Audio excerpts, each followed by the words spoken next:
चलो इधर देखो सब लोग। पिछले वीडियो में हम लोग क्या किए थे?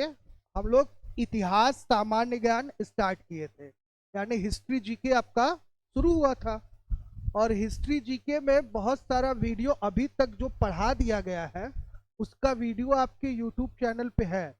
तो वहाँ पे पृथ्वी पर मानव की उत्पत्ति, इतिहास जानने के प्रमाण यानी स्रोत और साधन, इसके साथ आपका सिंधु घाटी की सभ्यता, और इसके बाद आपका संपूर्ण वैदिक काल यानी ऋग वैदिक काल और उत्तर वैदिक काल, यहाँ तक की चीजें हम लोग क्या कर लिए थे, पढ़ लिए थे। ठीक। आज जिस विषय पे हम लोग, जिस टॉपिक पे हम लोग चर्चा करेंगे वो टॉपिक है आपका प्राचीन भारतीय धार्मिक आंदोलन। हाँ। अब ये प्राचीन भारतीय धार्मिक आंदोलन का जो कॉन्सेप्ट है ये कहाँ से आया, कैसे आया, पहले इसके बारे में, आखिर में वजह क्या था, क्या कारण था, किन कारणों से ये शुरू हुआ, उन चीजों पे हम लोग क्या कर ले, चर्चा पहले कर ले। तो जैसे कि हमारा जो टॉपिक है वो क्या है आपका, प्राचीन भारत का धार्मिक आंदोलन। ठीक। तो सबसे पहले तो आपको बता दें, प्राचीन भारत में जो धार्मिक आंदोलन हुआ था उसे कहीं कहीं जो है क्या कहा जाता है, छठी शताब्दी का धार्मिक आंदोलन कहा जाता है। क्या कहा जाता है? छठी शताब्दी का धार्मिक आंदोलन कहा जाता है। ये छठी शताब्दी के धार्मिक आंदोलन की अगर हम बात करें तो ये क्यों हुआ था, किस लिए हुआ था, क्या कारण था, इन सभी चीजों पर हम लोग क्या करेंगे, बहुत अच्छे से क्या करेंगे, डिस्कस करेंगे। ठीक। इससे पहले हम लोग कुछ टॉपिक पढ़ चुके हैं जिसमें हम लोग आपका क्या, सिंधु घाटी की सभ्यता पढ़ चुके हैं, और साथ में हम लोग वैदिक काल भी पूरा पढ़ चुके हैं। ऋग वैदिक काल और उत्तर वैदिक काल, इन सभी चीजों के बारे में हम लोग अच्छे से पढ़ लिए हैं। तो छठी शताब्दी ईसा पूर्व के धार्मिक क्रांति की अगर बात की जाए तो इसमें हम लोग अलग अलग बिंदुओं पे क्या करेंगे, चर्चा करेंगे। सबसे पहले अगर देखा जाए तो कहां से पहले प्रश्न आता है, जब कोई आप टॉपिक पढ़िए ना तो टॉपिक पढ़ते वक्त ये महत्वपूर्ण होता है कि जो प्रश्न होता है वो सबसे पहले किस किस एरिया से आता है। ठीक। तो देखिए, अगर कभी भी आपसे छठी शताब्दी ईसा पूर्व से प्रश्न पूछेगा तो पहले तो इसके सामान्य परिचय एवं प्रमाण से प्रश्न पूछेगा। प्रमाण के संदर्भ में हमने आपको बताया है कि भाई अगर इतिहास का हम अध्ययन कर रहे हैं तो प्रमाण केवल दो ही होता है, एक होता है आपका साहित्य और दूसरा होता है आपका पूरा तत्व। इन दो प्रमाणों के आधार पर ही कोई घटना जैसे घट गई है, जैसे कि मान लीजिए कोई घटना बहुत पहले घट गई, जैसे कि आपका जलियांवाले बाग का हत्याकांड हुआ, ठीक, या पानीपत का युद्ध हुआ, या तराइन का युद्ध हुआ, तो भाई उस घटना के बारे में क्या सत्यता, हम कैसे मान ले कि जो है कि तराइन का युद्ध हुआ था? हाँ भाई, ऐसे तो हम कोई का बात नहीं मानी, तू कह बता हम कैसे मान ले कि तराइन का युद्ध हो रहा? ते हम कोई का बात तब मानीला जब वो बात के का करला, प्रमाणित करला, का करला, प्रमाणित करला, ओकर सबूत देवाला कि नहीं देखा फलाने ऐसे कहतलन है या ढेकाने ऐसे बोलतलन है? तो ई कब होला, जब हम लोग का करल जाला, कोनो प्रमाण देवल जाला।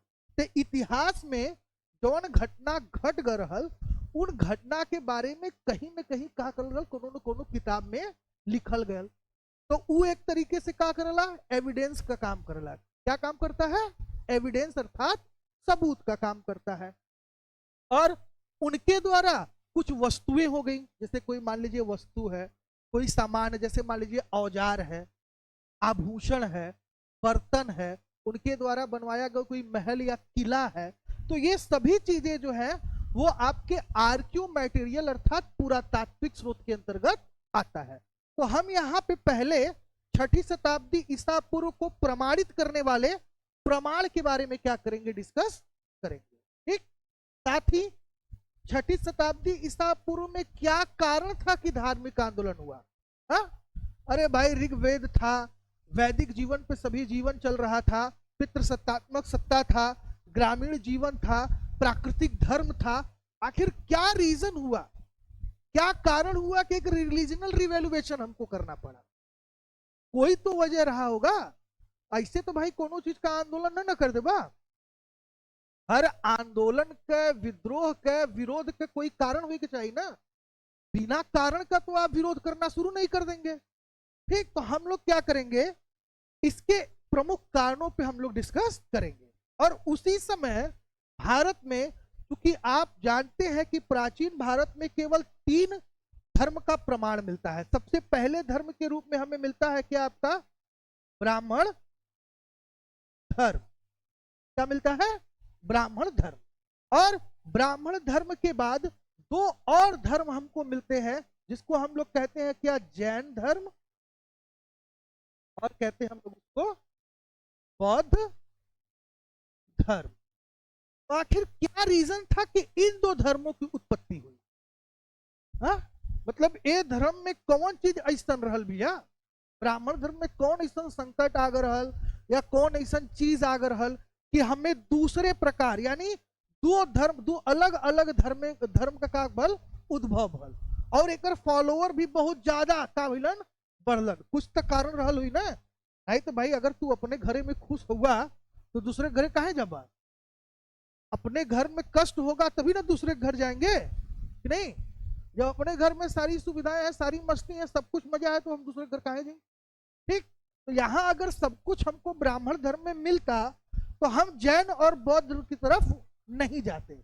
अब यहाँ पे आपको एक चीज और बता दे कि प्राचीन भारत में केवल इन्हीं 3 धर्मों का प्रमाण मिलता है। बाकी मध्यकाल और आधुनिक में जब हम लोग जाते हैं तब इस्लाम, ईसाई, सिख, इन सबों का क्या मिलता है, प्रमाण मिलता है।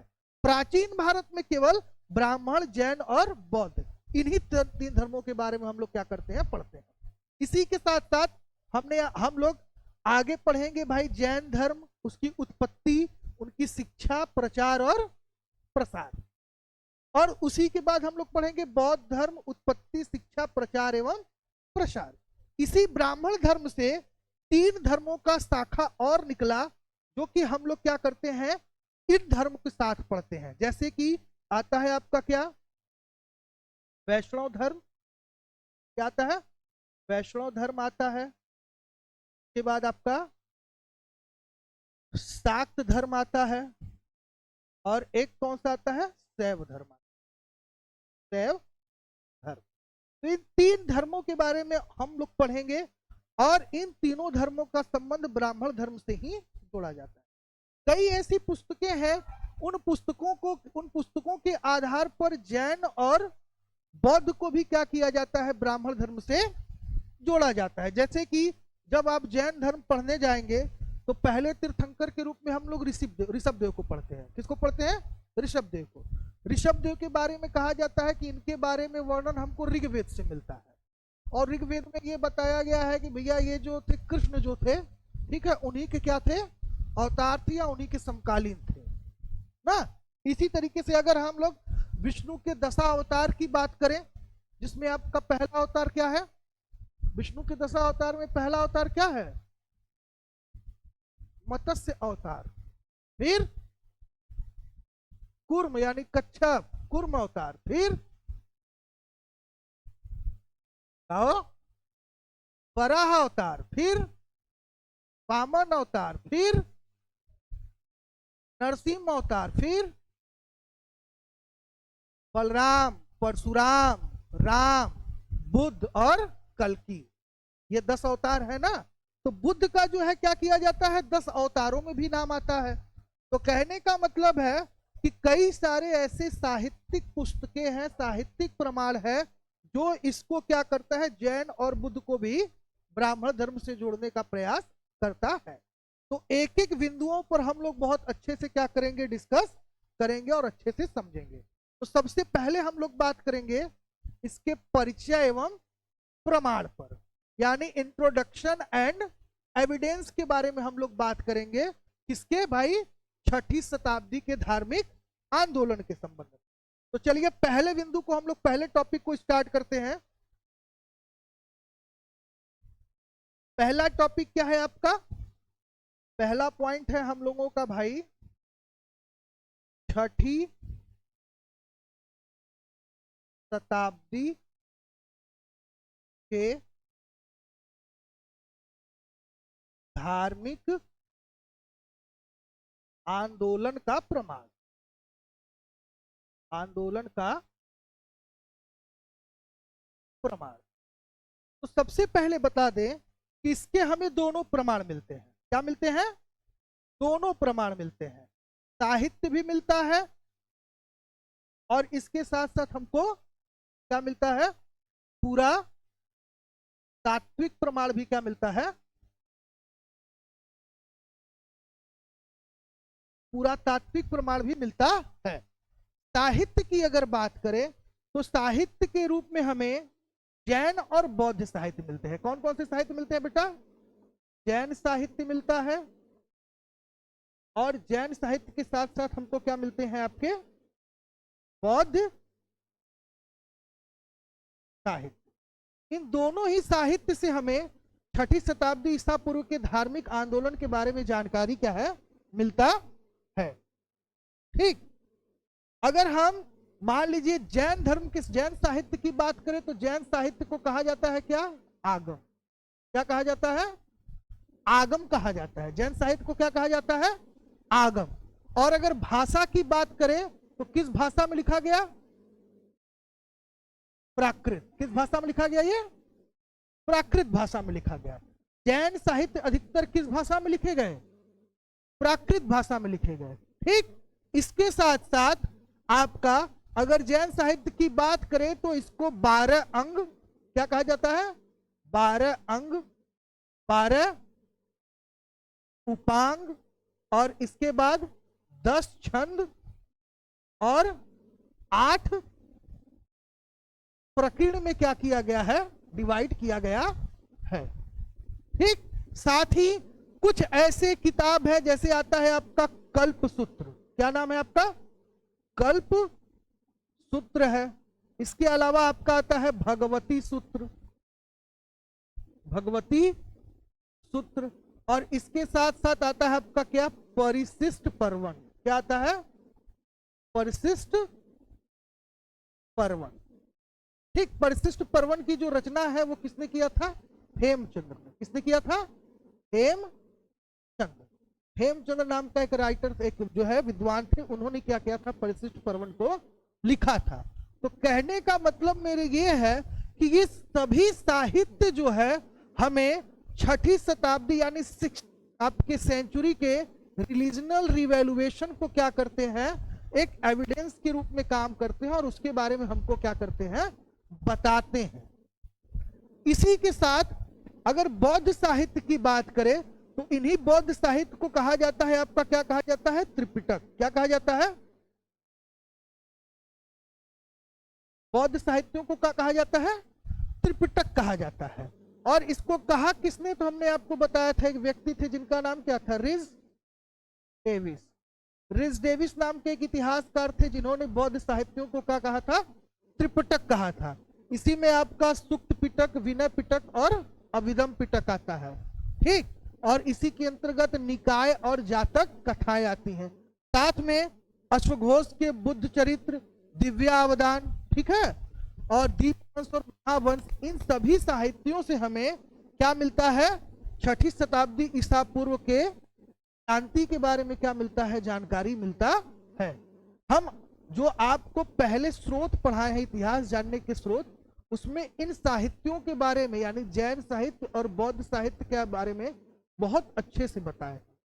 आप लोग वीडियो में जाइएगा, यूट्यूब के प्लेलिस्ट में जाइएगा, वहां पे इतिहास नाम से एक पूरा प्लेलिस्ट होगा, उसको खोलिएगा और वहां से आप इस चीज को कर सकते हैं, किसको, साहित्य वाले पार्ट को, जहां केवल हम एविडेंस के रूप में इसका थोड़ा सा क्या कर रहे हैं, चर्चा कर रहे हैं। इसी के साथ पुरातत्व की अगर बात करें तो बहुत सारे जैन आश्रम और जैन मठ मिलते हैं हमको, जो कि आपके कब के हैं, उत्तर भारत मतलब भारत से संबंधित है। इसके साथ साथ बहुत सारे अभिलेखीय प्रमाण भी मिलते हैं, जिसकी हमें जैन धर्म और महावीर स्वामी और जैन के बारे में और बुद्ध के बारे में क्या मिलता है, जानकारी मिलता है। अशोककालीन बहुत से ऐसे अभिलेख हैं जो बौद्ध धर्म के बारे में क्या करते हैं, प्रमाण प्रस्तुत करते हैं। इसी के साथ भारत में जो कला प्रचलित था, जिसको कहा जाता है क्या, मूर्ति कला का, अगर देखा जाए तो सिंधु सभ्यता से हमें मूर्तियों का प्रमाण मिलता है। इसके बाद मूर्तियों का सही प्रमाण मिलता है हमको कब, आपका 6ठी शताब्दी ईसा पूर्व के समकालीन, उसके समय। और उस समय मथुरा कला, एक नए कला का विकास हुआ था, उसमें मूर्तियां बनाई जा रही थी। तो मथुरा कला में बहुत सारे क्या की गई थी, बनाई गई थी ना, मतलब महावीर स्वामी का और बुद्ध का कई सारा मूर्ति। मथुरा कला का विशेषता ये था कि जैसे कि एक सामान्य भारतीय मानव दिखाई देता है, उसी तरीके से उन मूर्तियों को क्या किया गया था, बनाया गया था, उसमें नहीं था। इसीलिए मथुरा कला में देखबे तो महावीर स्वामी और बुद्ध के मोछ दाढ़ी युक्त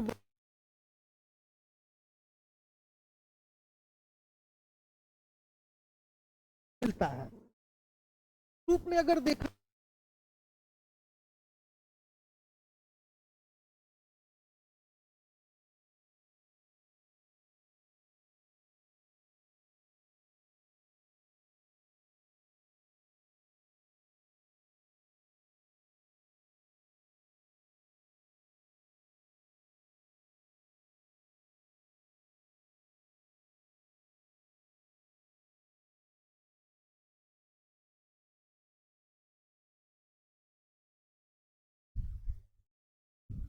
मतलब कब से गायब था।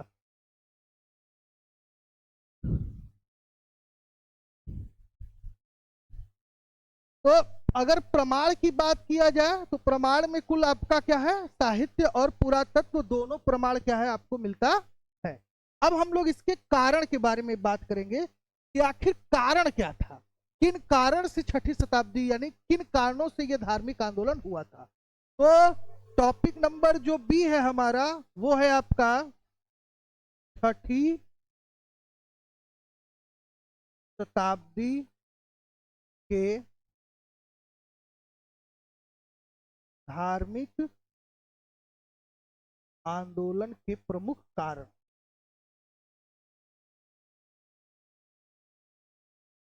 प्रमुख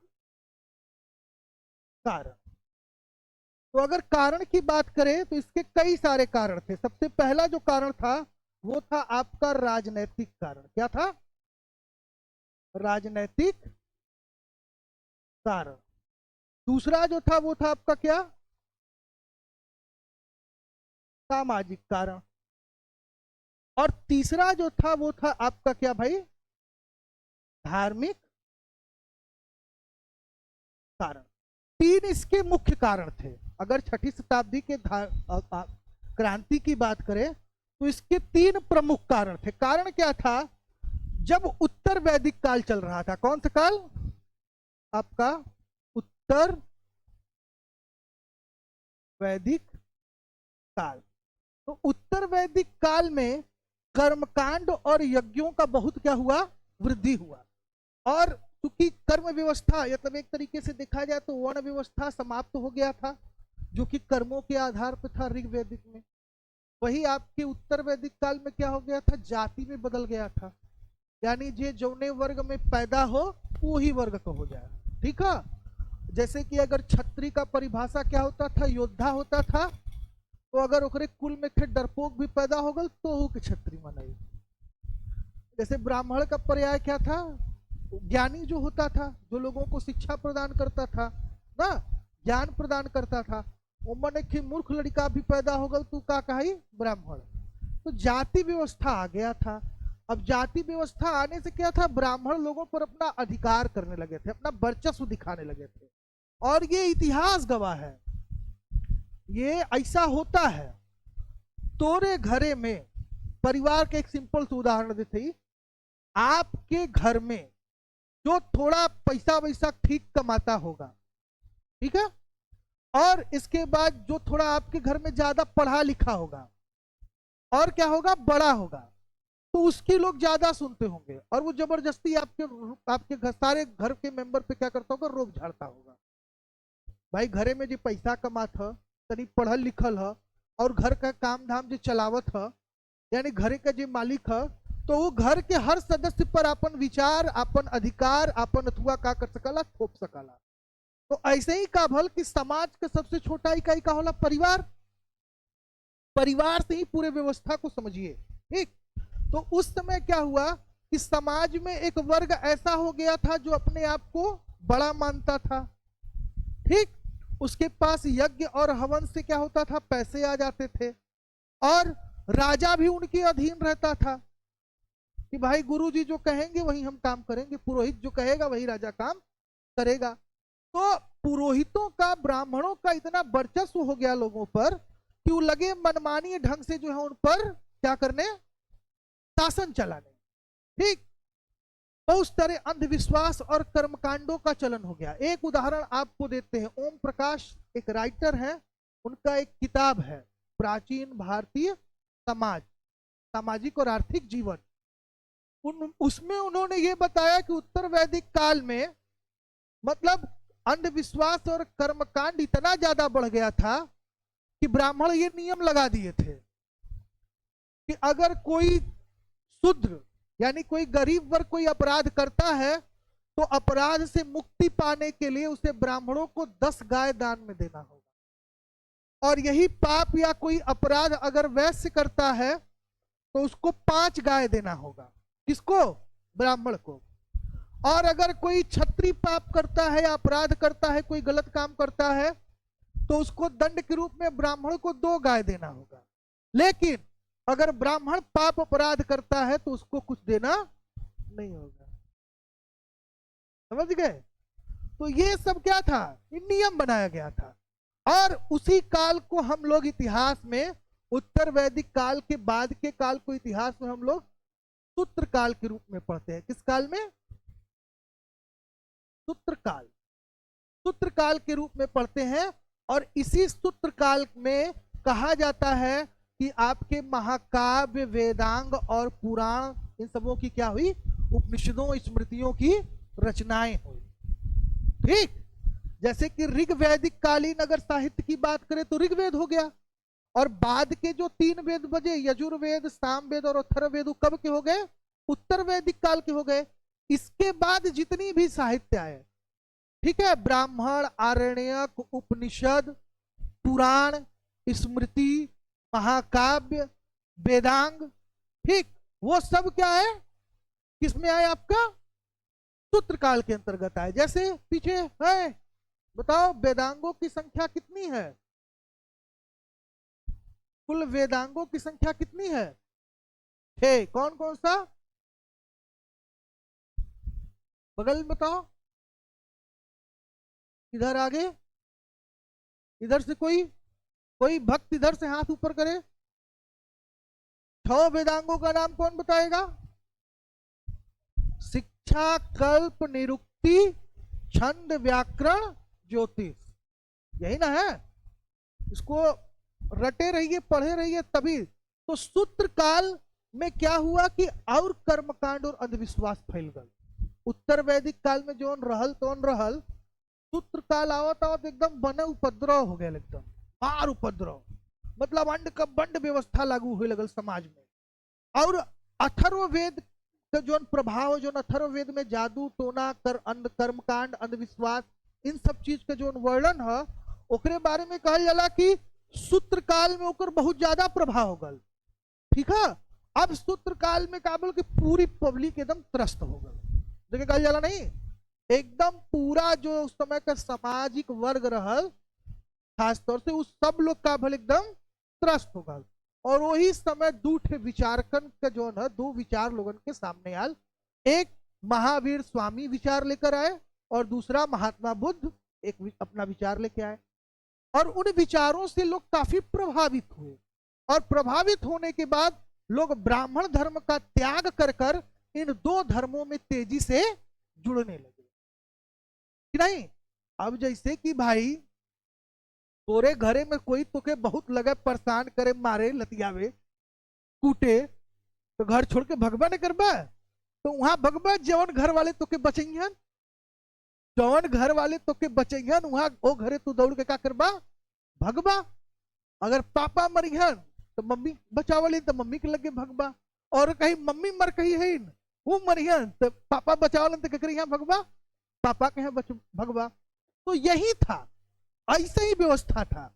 ब्राह्मण धर्म लोगों को एकदम इतना परेशान कर दिले उस समय 6वीं शताब्दी के समय कि लोग दो नए विचार की तरफ क्या हुए, आकर्षित हुए। और किसकी तरफ, तो वो जैन और बौद्ध धर्म के रूप में आज क्या किया जाता है, जाना जाता है। तो कारण समझ में आया, बैकग्राउंड समझ में आया।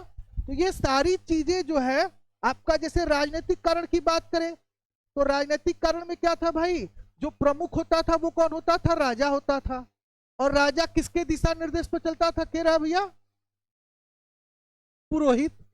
अब का भयल कि कुल शासन व्यवस्था पूरे समाज पर यही दोनों शासन करने लगे। अब इसमें जो बच रहा है कौन कौन, एक वैश्य बच रहा है और वैश्य के साथ एक बच रहा है कौन बेचारा, शूद्र बच रहा है। अब इन दोनों पर क्या करें भाई, राजा क्या होता था, क्षत्रिय हो जाता था। कौन बनता था, ज्यादातर क्षत्रिय बनता था। और ब्राह्मण जो होते थे वो क्या बनते थे, पुरोहित। अब बेचारे ये दोनों क्या हो जाए, फंस जाए ना। तो इन लोगों ने क्या किया कि भाई इन पर क्या हो रहा था, ज्यादा विचार थोपे जा रहे थे, जिससे लोग असंतुष्ट होकर क्या किए, एक धार्मिक आंदोलन में भाग लिए और बौद्ध और जैन धर्म की तरफ आकर्षित हुए। यही सामाजिकरण की बात की जाए तो सामाजिक भेद बढ़ गया था, सामाजिक भेद बहुत बढ़ गया था। मतलब इतना छुआछूत फैल रहा कि हमार परछाई, अगर जैसे शूद्र, अगर कोई शूद्र वर्ग का व्यक्ति है, उसका परछाई अगर मेरे, उसका छाया भी मेरे शरीर पे पड़ गया तो हम गंगा स्नान के लिए निकल जाते थे। मतलब इतनी तरह की दुर्व्यवस्थाएं फैली हुई थी। ठीक, तो उन्हीं सब चीजों से लोग आहत होकर दो नए विचार की तरफ क्या हुए, आकर्षित हुए। इसके साथ साथ धार्मिक कारण तो हमने आपको बता ही दिया, यज्ञों का जो है अधिक बढ़ गया था, कर्मकांड बढ़ गया था, पशु बलि बढ़ गया था, तमाम चीजें क्या हो गई थी, बहुत सारी बढ़ गई थी। और इन सभी चीजों से लोग थक हार के क्या किए भैया, इधर किधर, महात्मा बुद्ध और जैन दो धर्मों की तरफ क्या होने लगे, आकर्षित होने लगे। तो यहां तक बात समझ में आई। यानी हम लोग का जो टॉपिक था, जिस टॉपिक में हम लोग पढ़ रहे थे, आपका क्या पढ़ रहे थे, परिचय एवं प्रमाण और कारण, ये दो टॉपिक हम लोग का क्या हो गया, क्लियर हो गया। ये दो टॉपिक क्लियर हो गया ना। अब हम लोगों का दो टॉपिक बच रहा है, जिसमें तीसरा है आपका जैन धर्म, उत्पत्ति, शिक्षा, प्रचार एवं प्रसार। तो अब हम लोग सबसे पहले जैन धर्म के बारे में बात करेंगे। ठीक, आगे चला जाए, समझ में आ रहा है, किसी कोई दिक्कत, सब क्लियर है ना। चलो आगे चलते हैं। अब बात करते हैं हम लोग भैया किसका, जैन धर्म का। किसका बात करते हैं हम लोग, जैन धर्म। तो जैन धर्म की अगर बात करें तो कहा जाता है कि भैया ये जो जैन धर्म है वो जिन शब्द से बना है। किस शब्द से बना है, जिन से। जिन शब्द से आपका क्या हुआ है, जैन धर्म बना है। और जिन का अर्थ क्या होता है, विजेता। क्या होता है, विजेता। अब कौन सा विजेता, तो इंद्रियों का विजेता। किसका विजेता भाई, इंद्रियों का विजेता। इंद्रियां कितनी है, तो 5। ठीक, तो पांचों इंद्रियों पर विजय प्रदान करने वाला ही कौन कहलाता था, विजेता कहलाता था। उसी विजेता को क्या कहते थे, जिन कहते थे। और उसी जिन से बना क्या, जैन। उसी जिन से बना क्या, जैन। अगर जैन धर्म की बात करें तो इसके अंतर्गत कुल 24 तीर्थंकर आते हैं। कितने आते हैं, कुल 24 तीर्थंकर आते हैं। 24 को पढ़ना जरूरी नहीं है, ठीक ना। तो इसमें हम लोग सबसे पहले तीर्थंकर की बात पढ़ेंगे, जिनका नाम क्या था भाई, आपका ऋषभ देव। क्या नाम था, ऋषभ देव ना। ऋषभ देव के बारे में ये कहा जाता है कि ये पहले जैन तीर्थंकर थे और इनके बारे में जानकारी हमको मिलती है कहां से भैया? तो ऋग्वेद से। किससे मिलता है? ऋग्वेद से मिलता है। इसी के बाद एक और तीर्थंकर थे, 22वें तीर्थंकर, जिनका नाम था अरिस्टनेमी। अरिस्टनेमी। अरिस्टनेमी की बात करें तो देखिए पहले और 22वें, ये दो तीर्थंकर है। कहीं कहीं इनका नाम नेमीनाथ भी मिलता है। क्या मिलता है? अरिस्टनेमी, या कहीं कहीं इनका नाम क्या मिलता है? नेमीनाथ। तो कंफ्यूज मत होना, एक ही व्यक्ति का नाम है। ठीक, तो इन दो तीर्थंकरों का नाम हमको मिलता है कहां पे? ऋग्वेद में। कहां मिलता है? ऋग्वेद में मिलता है ना। तो ये दो भाई, कई बार परीक्षा में पूछता है कि किन दो, मतलब कितने जैन तीर्थंकरों का नाम ऋग्वेद में मिलता है? तो दो। कौन कौन सा? पहला और 22वां। पहला और 22वां। ठीक, तो ये दो चीज समझ में आया। अब हमारे लिए दो और इंपॉर्टेंट हो जाते हैं। कौन कौन? एक 23वां और दूसरा 24वां। हमें केवल 4 तीर्थंकरों के बारे में जानकारी रखनी है। अब 23वें की बात करें तो 23वें का नाम क्या था? आपका पार्श्वनाथ। क्या नाम था? 23वें का नाम क्या था भाई? पार्श्वनाथ। अगर पार्श्वनाथ की बात करें तो ये काशी के राजा कौन थे? अश्वसेन। क्या नाम था?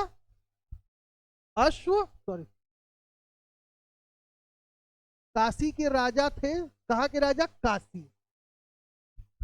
काशी के राजा। ठीक, काशी के राजा कौन थे भैया? अश्वसेन। अश्वसेन के ही क्या थे ये पार्श्वनाथ? क्या थे? पुत्र थे। क्या थे? पुत्र थे। और इनकी माता का नाम जो था वो क्या था? कौन बताएगा?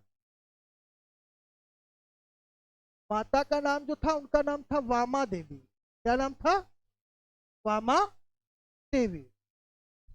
ठीक, और इन्हीं को कहा जाता है निग्रंथ। क्या कहा जाता है? निग्रंथ। इनको जैन धर्म में क्या कहा जाता है? किस धर्म से उपयोग है? निग्रंथ नाम से इसको क्या, इनको क्या किया गया था? संबोधित किया गया था। और इन्होंने 4 महाव्रतों का, किसका? 4 महाव्रत। 4 महाव्रतों को क्या किया था इन्होंने? क्या दिया था? दिया था। कौन कौन सा महाव्रत है बताओ? सत्य, अहिंसा, अपरिग्रह, असत्य और ब्रह्मचर्य। यही ना है 5 महाव्रत। तो ब्रह्मचर्य जो अंतिम है 5वां महाव्रत, वो उसको किसने जोड़ा? महावीर स्वामी ने। उससे पहले आपका सत्य, अहिंसा, असत्य, अपरिग्रह, ये 4 जो है वो किसका है? पार्श्वनाथ का। ठीक, यहां पर आप बनारस में जाएंगे काशी पर में, तो लंका के बगलिया में के बीएनएस स्कूल है। बीएनएस के बगलिया में तो क्या देखो, तब पार्श्वनाथ आश्रम है। जैन मुनि पार्श्वनाथ का पूरा आश्रम है। ठीक है, वहां पे जाके आप देखेंगे बनारस में, तो बहुत सारा चीज उनके बारे में वहां जान सकते हैं। ठीक ना। तो यहां तक बात समझ में आ गई? यहां तक समझ में आई बात? कोई दिक्कत, कोई परेशानी? सब समझ में आ रहा है? आगे चला जाए। अब यहां से हमको पढ़ना है किसको? तो भाई हम 24वें तीर्थंकर के पास आ गए, जिसका नाम था क्या? महावीर स्वामी। ठीक, अब महावीर स्वामी की अगर बात करें ना, तो इनके बचपन का नाम जो था वो क्या था? अब महावीर स्वामी से प्रश्न क्या क्या बनता है, चलिए बता देते हैं। तो पहले तो बनता है इनके जन्म से प्रश्न। ठीक, फिर क्या है? नाम से प्रश्न, फिर पिता, माता, और इसके साथ साथ पत्नी, पुत्री और भाई। ठीक, तो जन्म की अगर बात किया जाए तो और भाई हो गया। तो पहले इतना समझ लो भैया, जन्म इनकर भरल कहां पे भैया? बताइए। तो वैशाली के अपना वैशाली के निकट एक गांव है जिसका नाम क्या है? कुंडग्राम। क्या नाम है? कुंडग्राम। कुंडग्राम में इनका जन्म हुआ था कब भैया? 540 ईसा पूर्व में। कब जन्म हुआ था? 540 ईसा पूर्व में। एक तो ये इंपॉर्टेंट हो गया, ठीक। दूसरा इंपॉर्टेंट हो गया इनका नाम। तो इनका नाम जो था वो क्या था? वर्धमान था। क्या था? वर्धमान इनका नाम था। पिता की अगर बात करें तो पिता का नाम क्या था? क्या नाम था इनके पिता का? के पिता का नाम क्या था? सिद्धार्थ, शुद्धोधन, क्या नाम था इनके पिता का?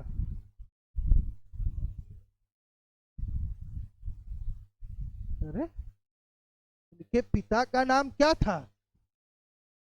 सिद्धार्थ ही था ना।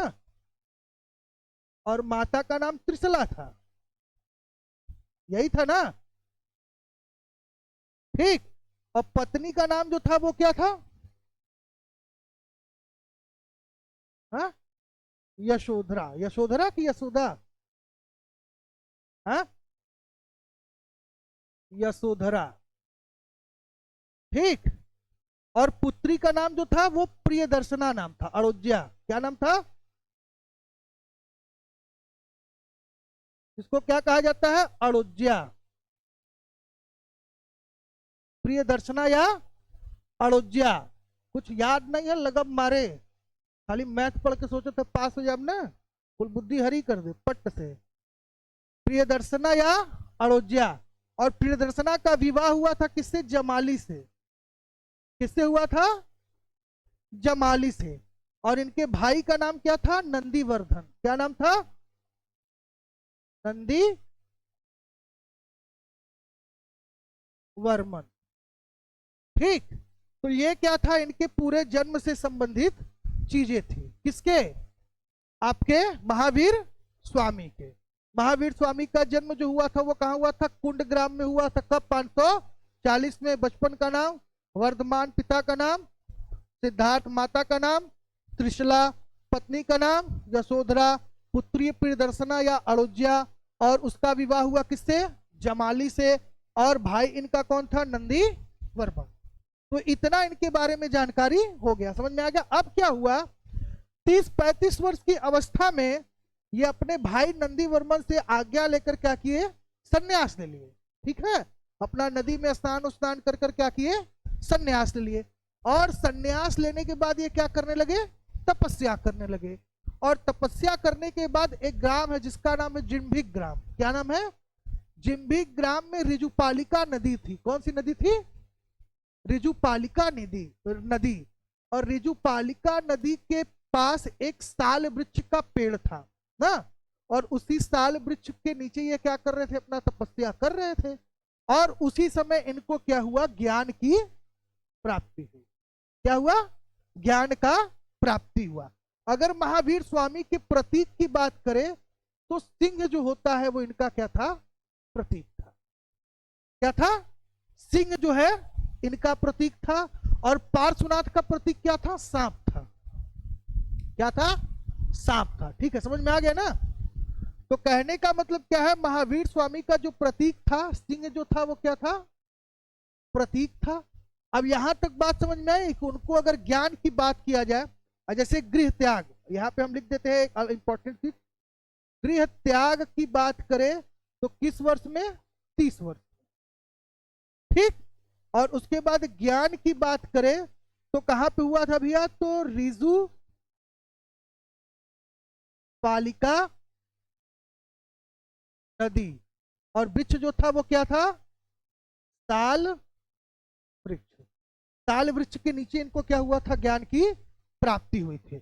अगर मृत्यु की बात की जाए तो वैसा आपके मगध के नीचे, मगध के आसपास एक जगह है जिसका नाम है पावापुरी। क्या नाम है? पावापुरी। पावापुरी में लगभग 468 ईसा पूर्व में इनको क्या हो गया था? इनकी जो क्या हुई थी? मृत्यु अर्थात निर्वाण हुआ था। बात यहां तक समझ में आ गई ना। पट से कुछ नहीं है, खाली इतने से प्रश्न आता है और कुछ नहीं है कि बाप से कुछ पूछेगा। ठीक भाई, जन्म हो ही गया, नाम हो ही गया, पिता हो गए, माता हो गए, पत्नी पुत्री भाई हो गई, उसके बाद गृह त्याग 30 वर्ष हो गया, ऋजुपालिका नदी के सारे वृक्ष के नीचे इनको ज्ञान प्राप्त हुआ। और मृत्यु की बात करें तो पावापुरी में 468 ईसा पूर्व में क्या हुआ, इनकी मृत्यु हो गई। किसका? महावीर स्वामी का।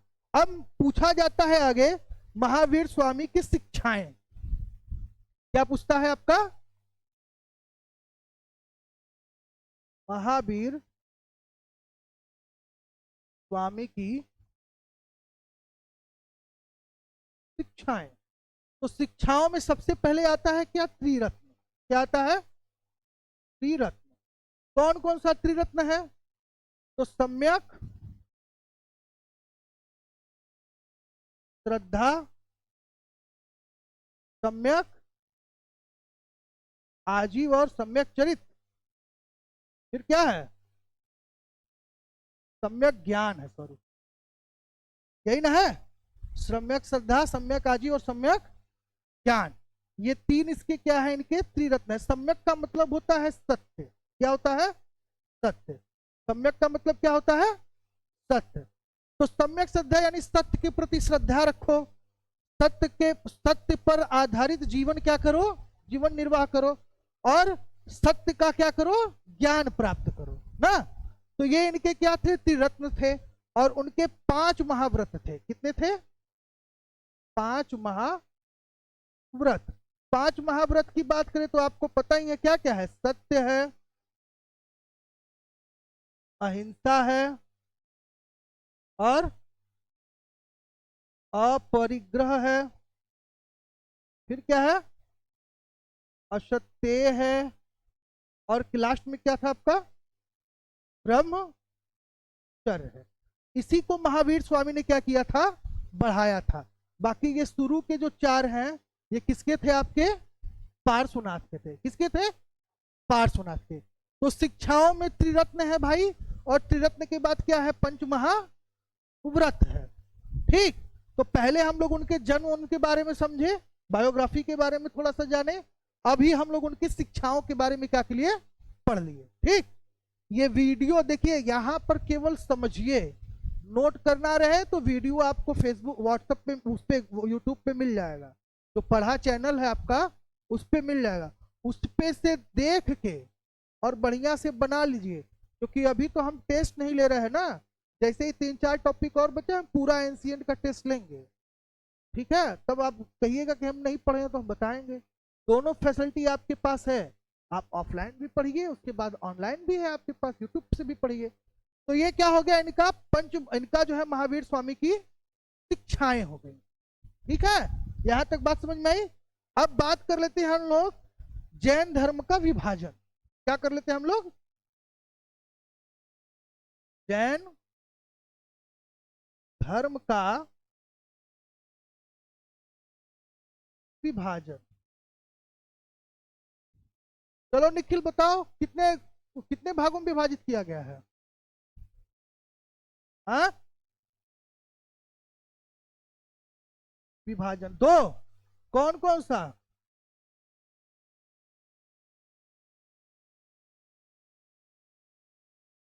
दिगंबर और श्वेतांबर।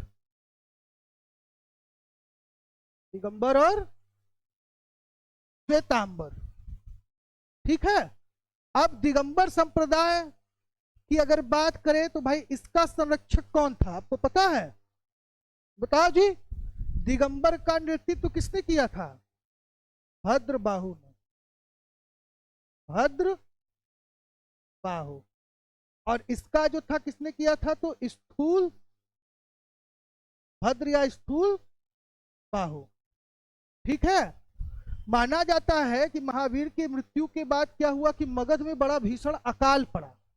ठीक है, जब अकाल पड़ गया तो कुछ जैन साधुओं को लेकर, जैन तीर्थंकरों को, भद्रबाहु जो है वो चले गए कहाँ?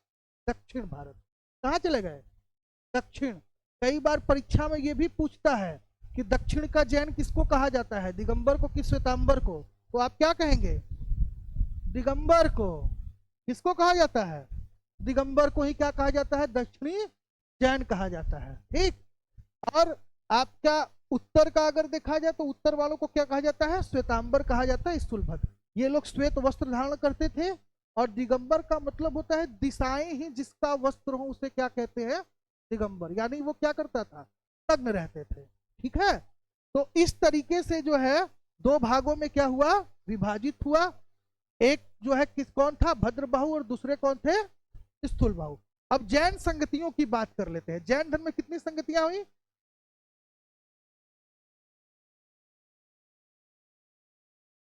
दो संगतियां हुई। कितनी हुई हैं? दो। पहला जो हुआ वो आपका कब हुआ? माना जाता है 322 से 298 के टाइम। कौन भाई था? चंद्रगुप्त मौर्य। चंद्रगुप्त मौर्य के टाइम पर क्या हुआ था?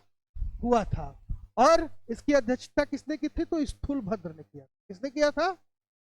स्थूलभद्र ने किया था। तो जैन धर्म से संबंधित जितनी भी चीजें थी वो यही है। प्रचार प्रसार की बात करें तो भाई अगर जैन धर्म की बात करें तो महावीर स्वामी जो थे वो क्या थे? क्षत्रिय थे। क्या थे? क्षत्रिय थे। और इनके जाति के बात में ये कहा जाता है कि किस कुल के थे? तो ज्ञात्रक कुल के थे। किसके? ज्ञात्रक थे। और जैनों को जो था वो राजकीय संरक्षण बड़ा मिला था। राजकीय संरक्षण। राजकीय संरक्षण में सबसे पहला संरक्षण तो बिंबिसार का मिला। बिंबिसार खुद जैन था। ठीक है, इसके साथ चंद्रगुप्त मौर्य की बात करें तो उसका मिला। इसके साथ साथ चंद्रगुप्त मौर्य का पौत्र था संप्राति, उसका मिला। साथ में चालुक्य, राष्ट्रकूट, सोलंकी, जितने भी उत्तर और दक्षिण के कुछ राजवंश थे उन लोगों ने जैन धर्म के प्रचार प्रसार में क्या किया? बहुत मदद किया। प्रचार का मतलब होता है किसी बात को किसी तक पहुंचा देना, और प्रसार का मतलब होता है उस चीज को उससे फॉलो कराना। ठीक ना? ये दो अंतर इसमें होता है। तो ये पूरा का पूरा आपका क्या है? जैन धर्म से संबंधित पूरी चीजें थी। अगला जो है आपका वो कौन है? आपका बौद्ध धर्म। क्या है आपका? बौद्ध धर्म। तो अगला है आपका क्या भाई? बौद्ध धर्म। ठीक, बौद्ध धर्म की अगर बात करें तो इसमें सबसे पहले हम लोग बात करेंगे क्या भाई? इनके जन्म, फिर इनका है क्या? पिता, फिर इनकी क्या है? माता, पत्नी, पुत्र, ज्ञान या संन्यास, और इसके बाद क्या भाई? आपका निर्वाण या मृत्यु। ठीक, जन्म की बात करें तो जन्म हुआ था कब भाई? 563 ईसा पूर्व। कब हुआ? कहां हुआ? लुम्बिनी में। कहां पे हुआ? लुम्बिनी। नेपाल की तराई में एक छोटा सा गांव है जिसका नाम क्या है? लुम्बिनी। वहीं पर इनका क्या हुआ था? जन्म हुआ था। पिता की अगर बात करें तो शुद्धोधन। क्या नाम था? शुद्धोधन का नाम था। माता की अगर बात करें तो माता का नाम क्या था? महामाया। क्या नाम था? महामाया। और इनकी जब मृत्यु हो गई तो इनकी भी माता थी। क्या नाम था उनका? प्रजापति गौतमी। ये क्या थी उनकी? भी माता, यानी मौसी जैसे कह सकते हैं। तो प्रजापति गौमती ने इनका क्या किया था? पालन और पोषण किया था। क्या किया था? प्रजापति गौमती उनका पालन और पोषण किया था। पत्नी की अगर बात करें तो पत्नी का नाम क्या था? यशोदा। क्या नाम था? यशोदा। पुत्र की बात करें तो क्या नाम था भाई? राहुल। क्या नाम था? राहुल।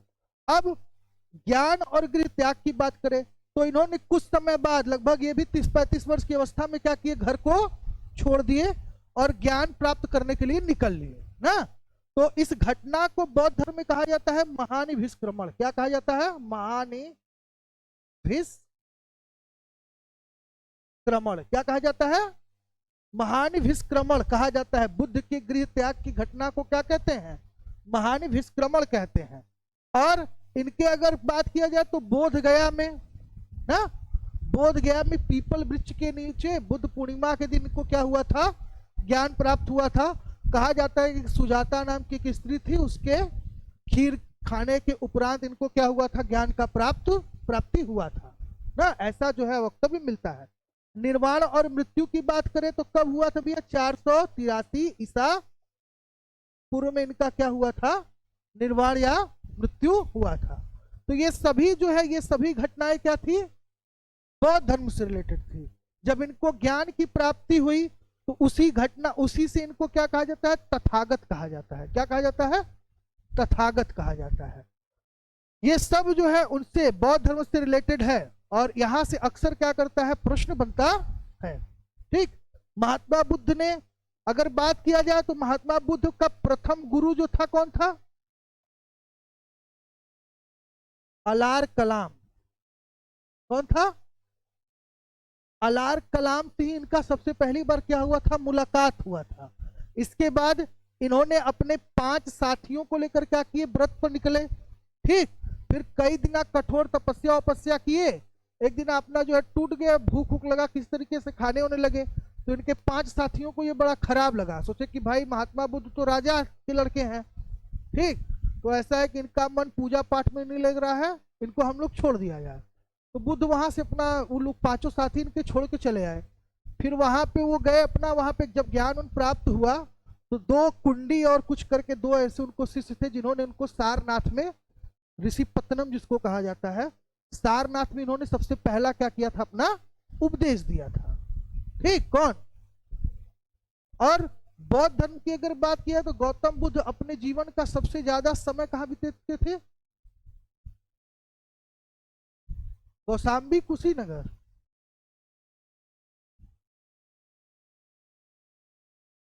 कुशीनगर में। कहने का अभिप्राय है, अब बौद्ध धर्म की शिक्षाओं की बात करते हैं। ठीक है, बौद्ध धर्म की शिक्षाएं, शिक्षाओं में अगर बात किया जाए तो मूल शिक्षाओं में आता है कि आपका 4 आर्य सत्य। क्या आता है, 4 आर्य सत्य। कौन कौन सा आता है 4 आर्य सत्य में, सबसे पहले आता है दुख, फिर क्या आता है, क्या आता है, दुख समुदाय आता है ना, दुख,